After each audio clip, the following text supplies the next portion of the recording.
ಧಾರವಾಡದಲ್ಲಿ ಅದೇ ಗತಿ ಆಗ್ಬಿಟ್ಟಿದೆ. ಬಿಸಿಲ ತಾಪಕ್ಕೆ ಜನರು ತತ್ತರಿಸಿ ಹೋಗ್ಬಿಟ್ಟಿದ್ದಾರೆ. ಬಿಸಿಲಿನಿಂದ ಕಂಗೆಟ್ಟಿದ್ದಂತಹ ಧಾರವಾಡ ಜನತೆ, ಧಾರವಾಡ ಜಿಲ್ಲೆ ಈಗ ಅಕ್ಷರಶಃ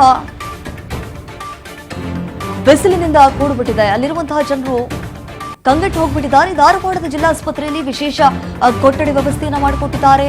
ಎಸಿ ಕೊಠಡಿ ಜೊತೆಗೆ ಫ್ರಿಡ್ಜ್ ವ್ಯವಸ್ಥೆಯನ್ನ ಕೂಡ ಅಲ್ಲಿರುವಂತಹ ಸಿಬ್ಬಂದಿಗಳು ಮಾಡಿಕೊಟ್ಟಿರುವಂತದ್ದು. ಯಾಕಂತಂದ್ರೆ ದಿನದಿಂದ ದಿನಕ್ಕೆ ಈ ಬಿಸಿಲಿನ ತಾಪಮಾನ ಇಷ್ಟರ ಮಟ್ಟಿಗೆ ಏರಿಕೆ ಆಗ್ತಾ ಇದೆ ಅಂತಂದ್ರೆ ಹೊರಗಡೆ ಬರೋದಕ್ಕೂ ಆಗ್ತಾ ಇಲ್ಲ, ಮನೇಲಿ ಉಳಿಯೋದಕ್ಕೂ ಕೂಡ ಆಗ್ತಾ ಇಲ್ಲ. ಇವತ್ತು ನಮ್ಮ ಸರ್ಕಾರದ ಆದೇಶ ಪ್ರಕಾರ ಈ ಬೇಸಿಗೆಯಲ್ಲಿ ತಾಪಮಾನ ಹೆಚ್ಚಾಗುತ್ತಿರೋದ್ರಿಂದ ಆ ಉಷ್ಣತೆಯಿಂದ ಹೀಟ್ ಸ್ಟ್ರೋಕ್ ಅಂತ ಆಗ್ತದೆ ನಮಗೆ ಆಗುತ್ತೆ ಜನರಿಗೆ, ಎಸ್ಪೆಷಲಿ ವಯಸ್ಸಾದವರಿಗೆ, ಮಕ್ಕಳಿಗೆಲ್ಲ. ಸೊ ಅದ ತೊಂದರೆಗಳಾದ್ರೆ ಆಸ್ಪತ್ರೆಗೆ ಬಂದರೆ ಅವ್ರಿಗೆ ಏನ್ ಬೇಕಾದ ಸೌಲಭ್ಯ ಬೇಕಾದ ಎಲ್ಲ ಸೌಲಭ್ಯ ಅರೇಂಜ್ ಮಾಡಿದ್ದೀವಿ ಸರ್. ಇದು ಎಸಿ ರೂಮ್ ಇದೆ, ಅದ್ರ ಜೊತೆಗೆ ಫ್ರಿಜ್ ಇದೆ, ಮತ್ತ ನಾವು ಐ ಫ್ರೂಟ್ಸ್ ಎಲ್ಲ ಫ್ರಿಜ್ ಅಲ್ಲಿ ಇಟ್ಟಿರ್ತೀವಿ. ಅಂತ ಪರಿಸ್ಥಿತಿ ಬಂದ್ರೆ ನಮ್ಮ ವೈದ್ಯರ ತಂಡ ಕೂಡ ರೆಡಿ ಇದೆ ಮತ್ತು ಎಲ್ಲ ಔಷಧ ಕೂಡ ಇದೆ.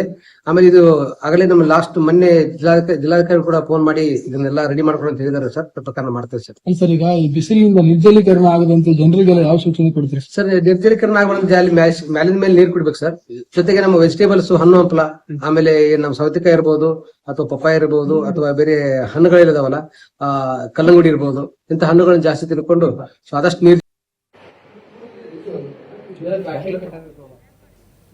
ನೋಡಿ. ಎಸಿ ಕೊಠಡಿಗಳ ವ್ಯವಸ್ಥೆಯನ್ನ ಮಾಡಿಕೊಟ್ಟಿದ್ದಾರೆ ಆಸ್ಪತ್ರೆಗಳಲ್ಲಿ. ಯಾಕಂತಂದ್ರೆ ಈ ಬಿಸಿಲಿನ ತಾಪಮಾನಕ್ಕೆ ಯಾವಾಗ ಆರೋಗ್ಯ ಸರಿ ಇರುತ್ತೋ ಇಲ್ವೋ ಒಂದು ಗೊತ್ತಿಲ್ಲ.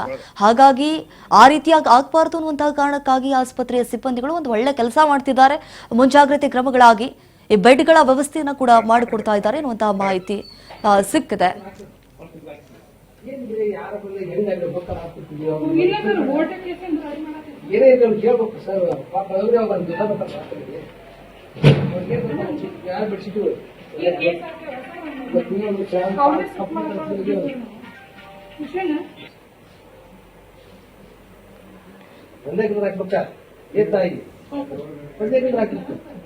ಒಂದ್ ಸೈಡ್ ಡಾಕ್ಟರ್, ಒಂದ್ ಸೈಡ್